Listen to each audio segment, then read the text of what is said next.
마태복음 8장 5절로 13절까지 말씀입니다.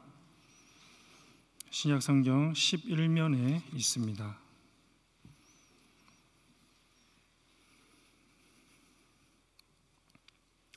예수께서 가버나움에 들어가시니 한 백부장이 나와 간구하여 이르되 주여, 내 하인이 중풍병으로 집에 누워 몹시 괴로워하나이다. 이르시되 내가 가서 고쳐주리라. 백부장이 대답하여 이르되 주여, 내 집에 들어오심을 나는 감당하지 못하겠사오니 다만 말씀으로만 하옵소서. 그러면 내 하인이 낫게 싸움나이다. 나도 남의 수하에 있는 사람이요 내 아래에도 군사가 있으니 이더러 가라 하면 가고 저더러 오라 하면 오고 내 종도로 이것을 하라 하면 하나이다. 예수께서 들으시고 놀랍게 여겨 따르는 자들에게 이르시되 내가 진실로 너희에게 이르노니 이스라엘 중 아무에게서도 이만한 믿음을 보지 못하였노라. 또 너희에게 이르노니 동서로부터 많은 사람이 이르러 아브라함과 이삭과 야곱과 함께 천국에 앉으려니와 그 나라의 본 자손들은 바깥 어두운 데 쫓겨나 거기서 울며 이를 갈게 되리라. 예수께서 백부장에게 이르시되 가라, 내 믿은 대로 될지어다 하시니 그 즉시 하인이 나으니라. 아멘.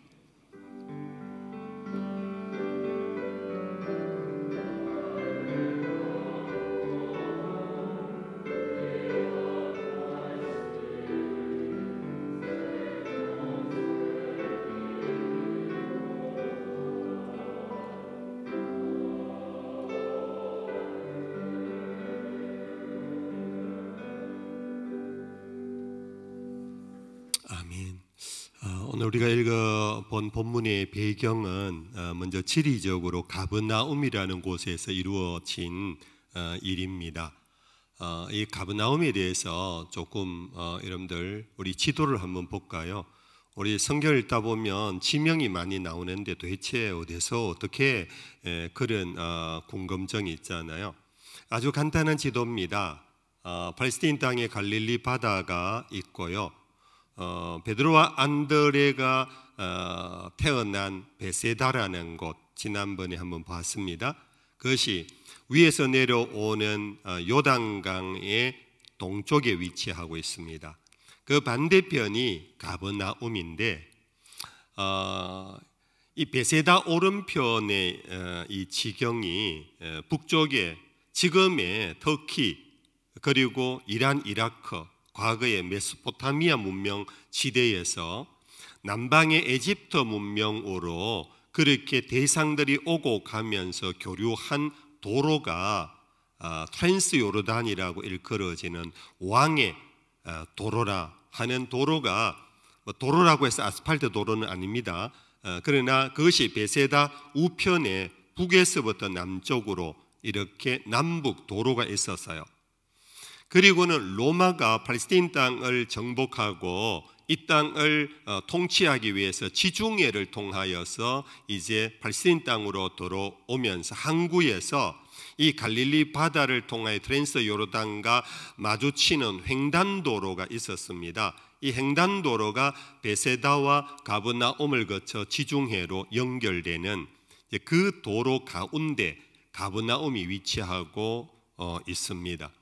그래서 로마는 이곳을 통치하기 위하여 군 기지를 하나 세우고 거기에 백부장을 파송했는데 그분이 바로 오늘 본문에 나오는 주인공입니다. 그리고 군 기지만 있었는 것이 아니라 로마의 안정된 수입, 세금을 거두어서 보내는 세관이 바로 이곳에 있었는데, 여러분들 아시는 레위라 일컬어지는 마태복음을 기록한 이 마태가 예수의 제자로 부름받았던 곳이 가버나움에 있는 세관이었습니다.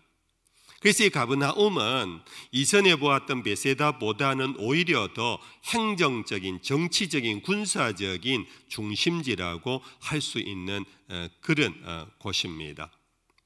또한 이곳에는 예수님께서 공생애를 시작하면서 요단강에서 세례를 받으신 후에 당신이 이제 처음 장소를 자기 고향 나사렛 회당에 들어가서 주의 말씀을 증거해서, 이것이 누가복음 제4장에 나오는데, 거기에서 고향 사람들에게 배척을 받았어요. 저 목수의 아들이 아니냐, 저가 위대한 랍비처럼 회당에 들어와서 이사야서의 성경을 펼쳐 읽으면서 자기 마음대로 가르친다. 그래서 예수를 고향 사람들이 미워해서 배척했는데, 단순히 외면한 것이 아니고요, 누가복음 4장에 보면은 예수를 밀어 낭떠러지까지 밀고 갑니다. 거기에서 빠뜨려 죽이려고 하는 사건이 있어요. 예수님께서 그것을 피하여, 몰래 피하여 빠져나와서 피신한 곳이 바로 이 가버나움입니다. 여기에서 예수님은 세베대의 두 아들 요한과 야고보를 만나게 되고 그를 제자 삼는 사건도 있고요.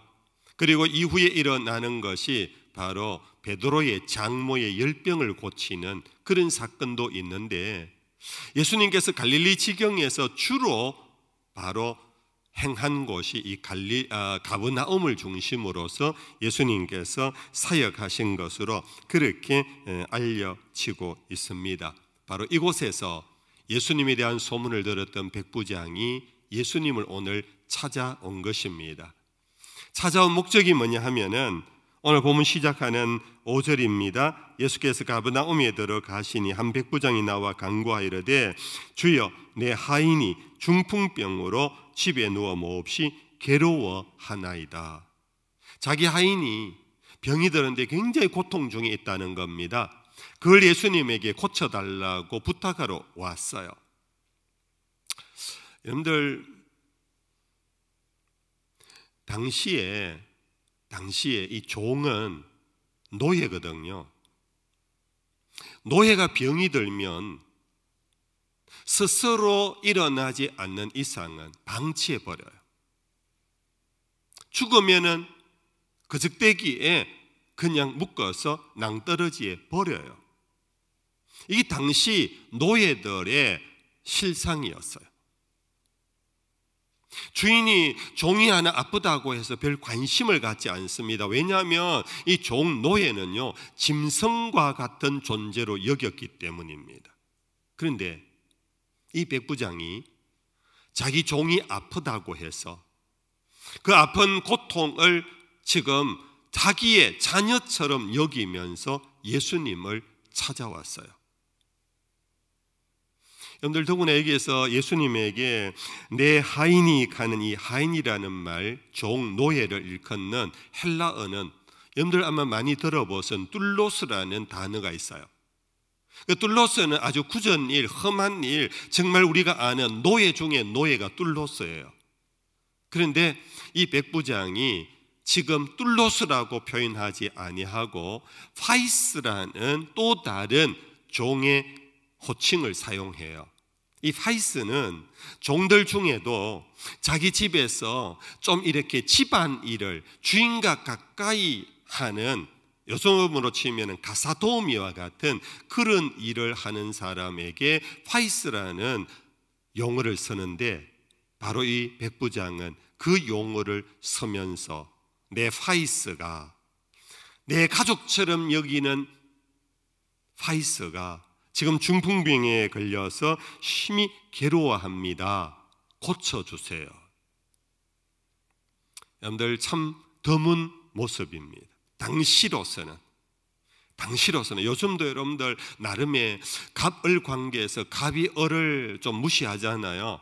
뭐 을이 좀 어렵다고 해도 그건 네 사정이다 그러고 별로 갑이 관심을 기울이지 않는 매정한 사회잖아요. 2000년 전의 상황은 더했어요. 그런 상황임에도 불구하고 이 백부장은 자기 자녀가 아픈 것처럼, 가족이 아픈 것처럼 마음에 담고는 예수님을 찾아온 거예요. 더구나 여러분들 한번 더 생각해 봅시다. 이 종이 아픈 모습을 보고 고쳐달라고 하는 측은지심은 가질 수 있다고 봅시다. 그럴 때 보통 어떻게 합니까? 우리는 백부장 정도 되면은 그늘이는 부하가 많잖아요.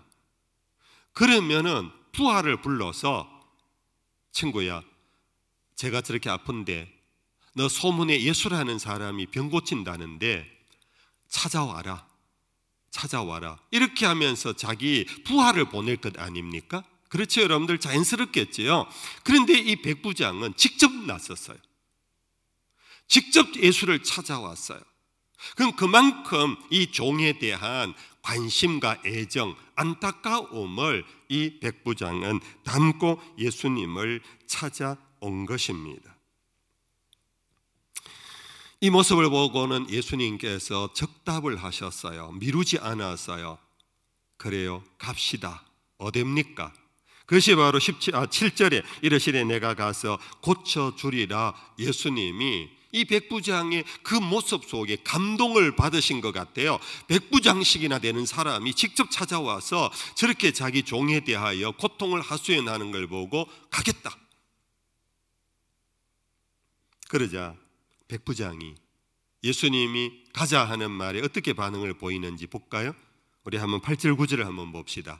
백부장이 대답하여 이르되 같이요, 주여 내 집에 들어오심을 나는 감당하지 못하겠사오니 다만 말씀으로만 하옵소서. 그러면 내 하인이 낫게 사옵나이다. 그런데 이 백부장의 이 태도는 믿겨지지 않는 태도예요. 자기 하인에 대한 애정은 또 그렇게 또 우리가 인정합시다. 그런데 자기가 직접 예수를 찾아왔어요. 거기에 머물지 않고 예수님이 가자 그러니까 안 됩니다. 나는 당신이 우리 집에 들어오는 것을 감당할 수가 없습니다. 여러분들 이 말 이해가 되지요? 무슨 말인지? 이거는 자기보다 훨씬 높은 사람, 자기보다 훨씬 권세 있는 사람, 그 사람이 당신 집에 가자 그러면 아닙니다 주인님, 아닙니다, 아닙니다 선배님, 아닙니다 뭐 사장님, 우리 집에는 올 필요가 없습니다. 오시면 안 됩니다. 감당할 수 없습니다. 저희 집은 누추하기 짝이 없습니다. 이 모습, 이 태도를 보이고 있어요. 여러분들 백부장에게 예수는요 그 갈릴리 지역의 유지가 아니었어요. 그 지역 갈릴리 회당에 가버나움 회당에 여러분들 회당장도 아니었어요. 그 지역에 제사를 집전하는 제사장도 아니에요. 나사렛에서 무슨 선한 것이 나겠느냐라고 한 나단아일의 말처럼 촌뜨기예요. 여러분들 대구 경찰청장이 부임을 하면요 그분이 직위가 높지만은 그래도 대구 유지를 찾아 인사를 합니다. 보통 처음에 부임할 때 대구지검의 검사장도 여러분들 오면은 지역 유지를 찾아 인사를 해요. 지금 예수님은 그 정도 인사받을 유지가 아니에요. 촌뜨기예요. 여러분들 그런 예수에게 이 백부장은 내 주여, 심지어 주여라고 말했어요. 쿠리오 이 말은 로마인들은요 황제를 부를 때 붙이는 호칭이에요. 예수를 쿠리오라고 부르면서 주여 내 집에 들어오심을 나는 감당하지 못하겠습니다. 근데 이 사람이 누구라고요?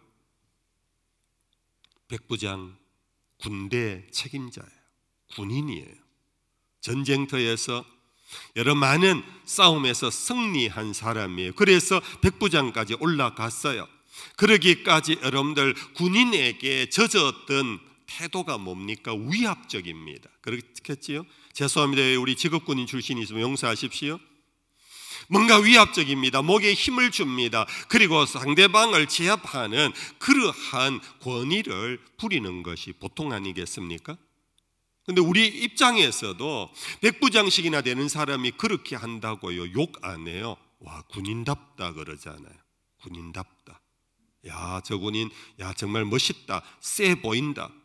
그러면 그럴수록 우리는 오히려 더 군인다움을 인정하잖아요. 그런데 이 백부장은 전혀 다른 사람이었어요. 자기 종을 안타깝게 여겼어요. 자기 자식처럼 여겼어요. 예수를 직접 찾아와서 고쳐달라고 했어요. 예수가 감동받아서 가자 고쳐주마 했는데 예수를 바라보며 주라고 부르며 저희 집에 들어오기 저는 감당할 수가 없다라는, 제가 이 말씀을 묵상하다가요 군인이라는 것을 바꾸어 이 사람 군자다. 군자다. 참 된 사람이다. 된 사람. 여러분들, 오늘 우리는 이 스토리 안에서 주님이 우리에게 하시는, 각자에게 주시는 교훈을 받을 수 있어야 합니다. 예수님의 단순한 중풍병자 하나 고쳐준 사건이라면 이 스토리가 성경에 기록될 필요가 없습니다. 이 백부장의 등장과 백부장과 예수님과의 대화가 이렇게 낱낱이 기록될 필요가 없습니다. 여러분들, 이 대화 속에 오늘 주님이 나에게 하시는 말씀을 들을 수 있는 귀가 있기를 축복합니다. 여러분들, 오늘 우리는 인간관계, 사람을 볼 때 도구적 존재로 보는 시대입니다. 스스로도 도구적 존재로 여기며 기능인으로 기능을 발휘합니다. 그가 그 도구에 적합한 기능을 얼마나 잘 발휘하느냐가 그 사람의 가치를 매깁니다. 군인이면 전쟁터 가서 이겨야 됩니다. 전쟁에서 아녀자를 얼마나 죽였느냐, 혹은 민간인을 얼마나 학살했느냐 상관이 없습니다. 군인이라면 전쟁터에서 이기는 것만이 군인입니다. 도구적 존재로 그 기능을 원하고 있습니다. 운동선수는 시합에 나가면 이겨야 합니다. 어떠한 불법을 저지르든지 금메달을 받아야 여러분들 인정받는 것 아닙니까? 이것이 여러분들 오늘 우리들 속에 스며들어 있습니다. 학생 공부 잘하면 돼요. 부모들조차도 너는 공부나 해라. 기도는 엄마가 가서 할게. 아이들에게 여호와를 경외하는 것을 가르치지 않습니다. 공부 잘해서 나중에 하나님의 나라와 의를 위한 일꾼으로 만들 생각을 하지 않습니다. 학생은 공부라는 기능을 도구적 존재로서 그가 앞으로 이 사회의 기능인으로 내보내려고 합니다. 그렇게 하면서 집안일을 전혀 외면합니다. 입을 내가 치울게. 너는 손대지 말고 가서 빨리 독서실에 가거라. 자녀를 배려놓습니다. 너무나 이기적인 존재로 만들어버립니다. 그래서 나중에 여러분들, 그래서 출세하면 그 사람 어떤 인간이 됩니까? 자기밖에 모릅니다. 기능만 사용합니다. 그에 반해서 여러분들, 이 백부장은 전혀 다른 모습을 우리에게 보여주고 있습니다. 세상에서도 그럽니다. 야, 인간 좀 되라. 인간 좀 돼. 오늘 우리의 사회가 지난 근대화에 여러분들 빨리빨리 급속한 발전과 여러분들 경제 성장 과정 속에서 피치 못할 일들로 일어난 것이지만 너무 후유증이 많고 부작용이 많아요. 사회에 정말 인간 좀 되라, 인간 좀 되라, 이 말이 여러분들 정말 많지 않습니까? 직위는 높은데 기능은 탁월한데 도구로서는 많이 쓰임을 받는데 인간미가 없어요. 인간미가 없어요. 정이 없어요. 사랑이 없어요. 자기밖에 없어요. 그에 반해서 오늘 백부장은 자기의 종을 뚫로스라 부르지 아니하고 파이스라 부르며 가족과 같이 아낍니다. 그를 치유하기 위하여 사람을 보내는 것이 아니라 자기가 직접 예수를 찾아갑니다. 고쳐줄 예수님에 대하여 군인으로서 와서 좀 고쳐줄래라고 하지 아니하고 그를 주라고 부르며 예수에게도 극예우를 하면서 저희 집에 오는 것 감당할 수가 없습니다. 사랑하는 성도 여러분들, 정말 이런 멋있는 사람됨, 군인이 되기 전에 사람이 됐습니다. 학자가 되기 전에 사람이 됐습니다. 여러분들, 목사가 되기 전에 사람이 됐습니다. 여러분들, 우리는 참 하나님의 형상으로서 사랑이 있는 삶, 너그러움이 있는 삶, 예수의 마음을 품고 남을 나보다 낮게 여길 줄 아는 삶, 숫자적으로 다른 사람을 평가하는 것이 아니라 그의 사정을 이해해 주려고 하고 그래서 배려해 주려고 하는 사람, 여기에서는 자연스럽게 추측합니다. 그런 사도행전 9장에 나오는 고넬료와 같은 여호와를 경외할 줄 아는, 하나님을 두려워할 줄 아는, 하나님을 앙망하면서 살았던 군인이 아니었을까? 하나님을 앙망하며 열망하며 경외하는 자는 여러분들 저절로 사람이 됩니다. 믿음의 역사는 우리를 여러분들 사람 되게 만듭니다. 하나님의 사람답게 만듭니다. 이것이 바로 백부장을 통하여 우리에게 주님 하시는 말씀이라 여깁니다. 오늘 우리 교회가 세상으로부터 많은 지탄을 받고 있지 않습니까? 코로나 집단 감염 그러면은 교회와 관련된 여러 단체들이 어김없이 나오는 것을 보고 여러분들 개신교인들 정말 지긋지긋하다고 그래요. 정말 이러다가 교회에 와서 세상 사람들이 여러분들 테러할지 모르겠어요. 그만큼 지금 교회에 대한 반감이 많아요. 물론 우리는 억울한 면도 많습니다. 지나친 어떤 그런 평가도 우리는 받는다고 생각합니다. 그러나 우리는 스스로 우리 자신을 돌아볼 필요가 있습니다. 오늘 교회와 그리스도인들 왜 그런 손가락질을 받는가? 우리에게는 예배가 최고의 가치입니다. 예배가 무너지면 모든 것이 무너진다라는 것은 분명합니다. 날 구원하신 그분 하나님을 높이고 찬송하고 감사하는 것이 우리 존재의 희망이고 힘의 근원입니다. 그래서 예배는 전쟁이 나도 했습니다. 아파도 병원에서 라디오를 틀어놓고 예배에 동참하는 것이 우리 그리스도인들의 예배 중심의 삶입니다. 그러나 한 가지 여러분들 예배가 도구화되면 안 됩니다. 오늘 우리는 예배를 없애면 기독교를 말살한다고 생각하는 지나친 예배 도구주의에서 벗어나야 합니다. 여러분들 우리는 공공의 건강함과 사회적 건강 그리고 여러분들 사회 공공의 선을 위하여서 여러분들 예배의 도구화를 내려놓고 정말 마음을 다하고 뜻을 다하고 정성을 다한 예배자가 된다면 우리는 잠시 우리의 모임의 예배를 절제하는 한이 있더라도 우리의 예배는 무너진다고 여기지 않습니다. 아멘입니까?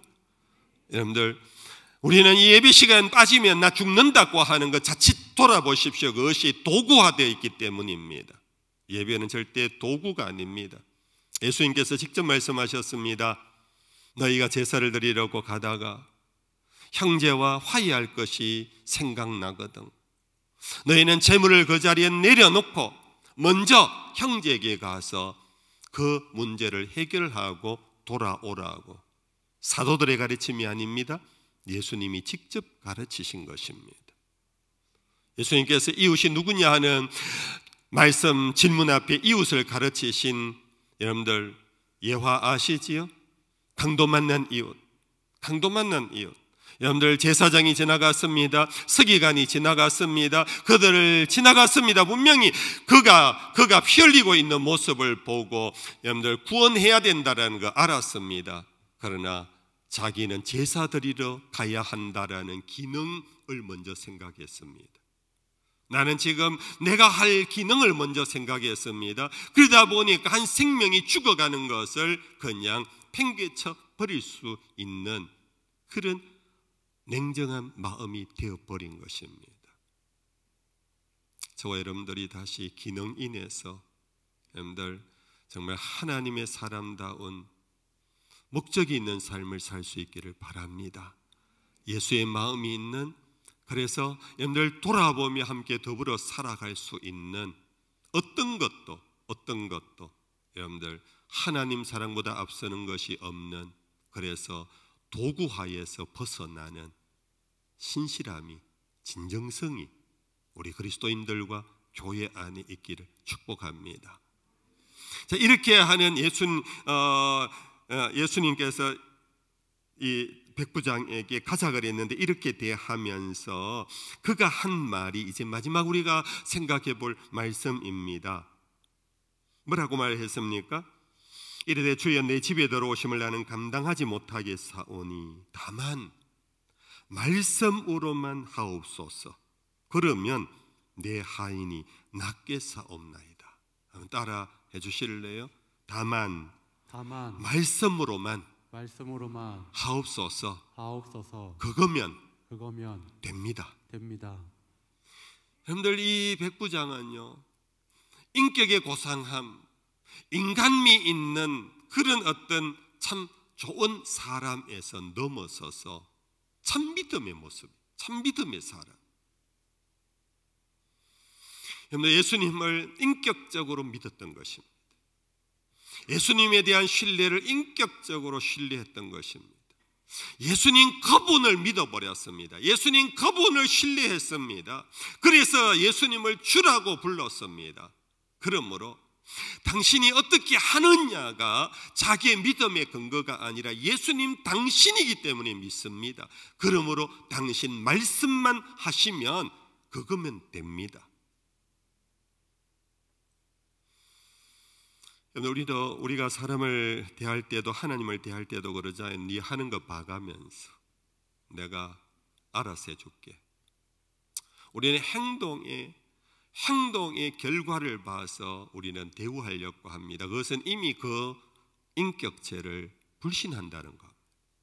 그를 못 믿는다는 겁니다. 네 하는 거 봐가면서, 이거는 믿음이 깨진 관계의 모습입니다. 심지어 우리가 하나님에게도 그럽니다. 하나님 좀 해보소. 하나님 이럴 수 있습니까? 하나님이면 그러면 안 되잖아요. 지금 이런 상황, 코로나 1년 이상 이래가고 교회가 지금 반토막이 나고 성도들이 힘들어하는데 하나님 뭐 하십니까? 한번 좀 해보소. 안 하면 아마 교회 떠날랍니다. 이런 사람 실제로 있더라고요. 하나님조차도 하는 것 봐가면서 믿으려고 하는 사람, 이 사람은 그 믿음이 없어요. 믿음이 안 돼요. 우리는 하나님에 대한 믿음은요, 하나님이 무엇을 하느냐 때문에 믿는 것이 아니에요. 하나님 그분을 신뢰하는 겁니다. 우리는 그분을 믿는 겁니다. 그래서 그분이 말씀하시면 그것이면 충분합니다. 말씀이면 될 줄로 저는 압니다. 왜? 그분 존재는 말씀대로 행하시는 분이니까. 우리는 이러한 믿음 관계를 형성합시다. 하나님에 대한 믿음을, 이런 믿음으로 여러분들 더욱 깊이 여러분들의 믿음이 들어갈 수 있기를 바랍니다. 하나님, 내가 기도해보고요, 안 되면 내 마음대로 합니다. 이거는 기도 아예 하지 마십시오. 그런 기도. 여러분들, 인간관계도 하나님에 대한 믿음 관계 훈련을 통해 인간관계도 그렇게 해야 됩니다. 여러분들, 인격체를 믿으셔야 합니다. 우리 인격체는 부족함이 있습니다. 실수도 있습니다. 그러나 그 인격체를 믿는 것이 곧 그에 대한 사랑입니다. 사랑이면 모든 것을 믿고 모든 것을 견디며 모든 것을 바라며, 그런 말씀이 있잖아요. 그런데 그것이 바로 인간관계에서도 믿음과 사랑의 모습입니다. 이 백부장은 바로 그런 믿음을 고백한 것입니다. 다만 말씀으로만 하옵소서. 그러면 내 하인이 낫겠습니다. 예수님께서 이 말씀을 들으시고 10절에 보니까 놀랍게 여기셨다. 우리 10절 같이 한번 읽어볼까요? 예수께서 들으시고 놀랍게 여겨 따르는 자들에게 이르시되, 내가 진실로 너희에게 이르노니 이스라엘 중 아무에게서도 이만한 믿음을 보지 못하였노라. 여러분들, 예수님께서요, 백부장의 말을 듣고 놀랐다라는, 백부장이 예수님을 놀래킨 사람. 우스개로 물어봅시다. 여러분들, 한 번이라도 하나님을 놀래킨 적 있나요? 하나님을 놀래킨 적 있나요? 여러분들이 막 금식기도 한다고 하나님이 놀랄까요? 여러분들이 막 헌금 많이 한다고 하나님이 놀랄까요? 하나님을 놀래킨 사람, 백부장. 근데 그 다음 말이 뭡니까? 내가 이스라엘 중 아무에게서도 이만한 믿음을 보지 못했다. 그런데 백부장의 이 믿음을 보고는 놀라워했다. 오늘 구약의 두 인물이 하나님을 놀라게 한 사람이에요. 한 사람은 다윗이고 한 사람은 솔로몬입니다. 다윗은 아예 사도행전에서 신약 전성에서도 여러분들 이스라엘 사람들이 다 아는 한 구절입니다. 하나님께서 다윗을 보시고 내 마음에 합한 자라, 내 마음에 든 자라. 그래서 다른 말로 말하면 다윗의 삶을 보고 하나님이 놀라워하셔서 하나님의 놀라워하심이 바로 당신의 마음에 들었다라는 거예요. 또 한 사람 솔로몬입니다. 솔로몬에게는 구체적인 한 사건을 한번 들어봅시다. 아버지 다윗이 죽자 솔로몬은 1000번제를 드리기 시작했어요. 그런데 1000번제가 보통 정성이 아닙니다. 정말 목숨을 걸 정도의 힘이 드는 제사가 1000번제예요. 하나님이 한밤중에 나타나서 솔로몬아, 네가 원하는 것이 뭐냐? 도대체 네가 뭘 원하는데 이렇게 1000번제나 드리냐? 솔로몬의 대답 아시지요? 여호와여, 아버지가 가시고 백성들의 수요는 많습니다. 그런데 나는 아직 어린 아이에 불과합니다. 제가 저 많은 백성들을 제대로 재판을 해야 하는데 저에게는 지혜가 없습니다. 저는 아버지만한 지혜가 없어서 저는 저 백성들을 감당할 수가 없습니다. 여호와여, 나에게 저 백성을 올바르게 재판할 수 있는 지혜를 주옵소서. 아시지요? 하나님께서 그 말을 들으시고 솔로몬의 기도를 들으시고 하나님이 기뻐하셨습니다. 놀라워하셨습니다. 놀라우신 하나님의 반응이 뭡니까? 솔로몬아, 네가 구한 대로 주마. 너의 전에도 너의 후에도 너만한 지혜자가 없을 것이다. 뿐 아니라 네가 구하지도 않는 것 부귀영화를, 너의 앞에 어떤 왕도 너의 뒤에 어떤 열왕도 가지지 못할 부귀영화를 너에게 주마. 놀라워하신 하나님의 선물입니다. 이것을 다른 말로 말하면 예수님께서 하신 말씀으로 옮겨가 볼까요? 너희는 무엇을 먹을까 마실까 입을까 도무지 염려하지 마라. 근데 우리는 그것을 계속 염려하며 기도합니다. 그래서 막 작전 기도까지 합니다. 그래서 금식 기도까지 합니다. 하나님을 막 감동하려고, 하나님을 움직이려고. 그런데 예수님 통해서 분명히 말씀하셨습니다. 그것은 이방인들이 하는 짓이라. 너희에게 그런 것들이 있어야 할 것을 이미 천부는 아신다. 그러므로 너희는 먼저 무엇을 줘? 그의 나라와 그의 의를 구하라.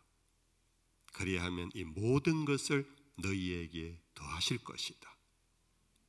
하나님을 놀래키는 방법은 나의 것을 구하는 자는 별로 놀라지 않아요. 그 자기에게 필요한 거 하나님이 아니까. 근데 자기의 것을 구하는 것이 아니라 하나님의 의를 구하는 것, 하나님의 나라를 구하는 것, 그것을 구하는 자 하나님이 감동 먹어버려요. 백부장이 자기 종 때문에 와서 찾아와서 이러는 것에 예수님이 감동 먹어버리고 그 믿음에 놀라워하시는 이것이 결국 백부장의 요청대로 그의 하인이 마지막 절입니다. 예수께서 백부장에게 이르시되 가라, 내 믿음대로 될지어다 하시니 그 즉시 하인이 나으니라. 성도 여러분들, 오늘 우리 삶에 왜 기적이 없을까? 왜 이와 같은 기적이 없을까? 오늘 이 시대가 과학시대라서 그럴까요? 오늘 이 시대에 하나님이 너무 나이 들어서 저처럼 은퇴할 때가 다 돼서 그러실까요? 여러분들, 기적이 없는 까닭은 예수님 말씀하셨습니다. 인자가 다시 올 때에 믿는 자를 보겠느냐? 믿음이 없어서 그런 것. 여러분들, 오늘날도 하나님은 우리에게 기적을 주십니다. 기적이라는 것이 동이 서에서 옮겨가고 그것만이 기적이 아닙니다. 우리의 삶에 일어난 모든 것이 사실 기적입니다. 그것이 하나님의 일일 때 다 기적입니다. 하나님의 나타나심이 언제 누구에게 일어나느냐? 그것은 바로 이와 같은 믿음의 사람에게 지금도 일어날 줄로 믿습니다. 성도 여러분들, 올 한 해 하나님을 열망합시다. 그분만 원합시다. 그분에게 내 인생을 겁시다. 그러는 중에 여러분들 내 자신에게 매여 있지 말고 여러분들 나와 내 주변을 돌아보십시다. 그것이 바로 그의 나라와 그의 의를 구하는 참 그리스도인이고 참 예배자이며 참 기도자가 될 것입니다. 그런 중에 하나님은 놀라운 일을 우리에게 많이 일으켜 주실 것입니다. 은혜로다, 은혜로다, 은혜로다. 지금도 우리에게 은혜가 막 역사하는데 우리는 그것을 알지 못하고 내가 한 것처럼 내가 잘했지 하고 자랑하니까 그것이 그냥 끝나버리는 겁니다. 은혜로다, 주의 은혜입니다. 주의 은혜입니다. 인정하고 감사하는 중에 하나님을 갈망하면 하나님은 끝없는 은혜를 저와 여러분들 우리 모두에게 부어 주실 줄로 믿습니다. 찬양하십시다. 전능하신 나의 주 하나님은 능치 못하실 전혀 없네. 우리 찬양 조금 박자가 어렵습니다. 여러분들 곡도 조금은 어렵습니다. 그러나 가사를 한번 마음에 새김질하면서 찬양해 봅시다.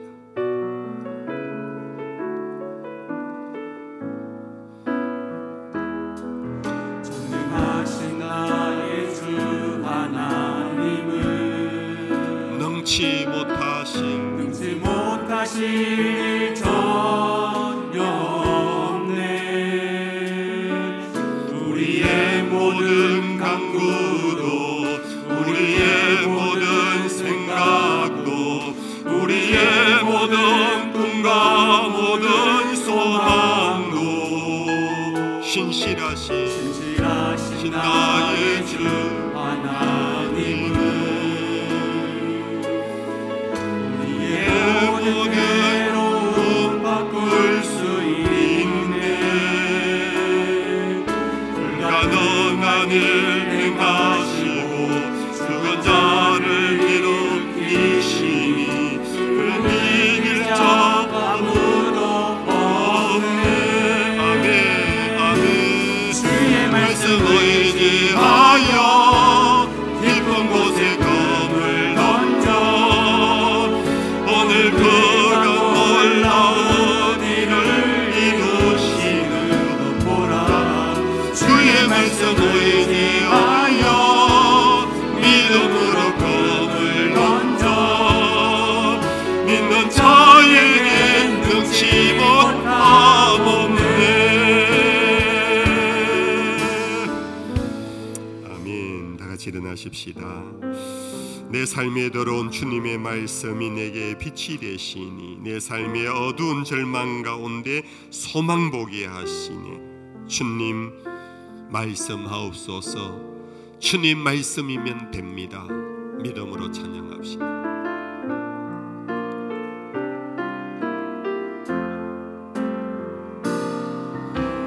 삶에 들어온 주님의 말씀이 내게 빛이 되시니 아멘. 내 삶의 어두운 절망 가운데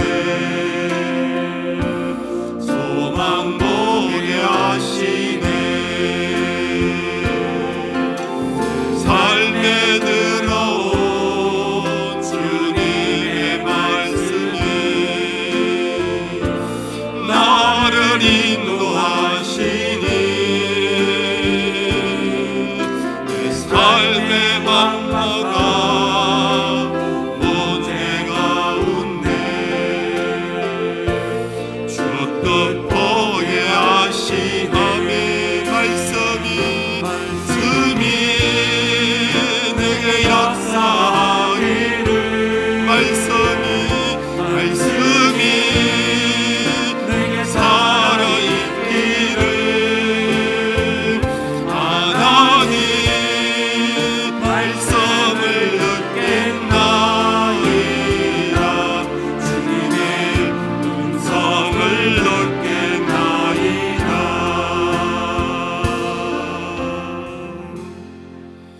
성령을 떠나기 전 기도 한마디 하고 갑시다. 주여 나의 믿음 없음을 도와주옵소서. 백부장과 같은 믿음이 나에게 충만케 주옵소서. 백부장의 고미한 성품이 나의 성품이 되게 해 주옵소서. 하인을 아끼고 자녀처럼 여기는 사랑, 정말로 스스로 행동하며 사랑을 본보인 그 모습, 예수님에게 지극한 겸손으로 말씀만 하옵소서. 말씀이면 됩니다 하는 그 믿음 나에게도 있게 해 주옵소서. 자신을 두고 우리 한번 기도하고 갑시다. 하나님 아버지 감사합니다. 오늘도 백부장을 우리에게 교훈해 주시고 말씀하시는 하나님, 오늘도 우리의 모든 것 하나님 이 말씀을 조명과 하나님 교훈과 책망과 바르게 의로 교육받을 수 있게 주옵소서. 이기적이고 냉정한 우리를 용서해 주시옵소서. 너무나 자기중심의 삶을 살고 있는 우리를 용서해 주시옵소서. 하나님 아버지의 기능주의에 빠지지 않게 하시고 도구적 존재로 끝나지 않게 주시옵소서.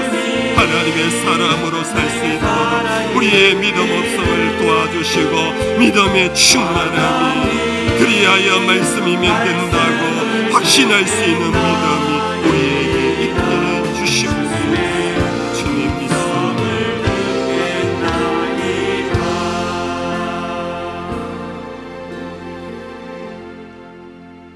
여호와는 내게 복을 주시고 너를 지키시기를 원하며, 여호와는 그의 얼굴을 내게 비추사 은혜 베푸시기를 원하며, 여호와는 그 얼굴을 내게로 향하여 드사 평강 주시기를 원하노라. 우리 구주 되신 예수님 은혜와 우리 아빠 아버지 하나님 끝없는 사랑하심과 영원한 보혜사 성령의 위로 교통하심이 이 자리에 있는 모든 예배자들과 가정에서 함께 온라인으로 예배에 동참하고 있는 주의 권속들 가운데 항상 함께 하시기를 간절히 축원하옵나이다. 아멘.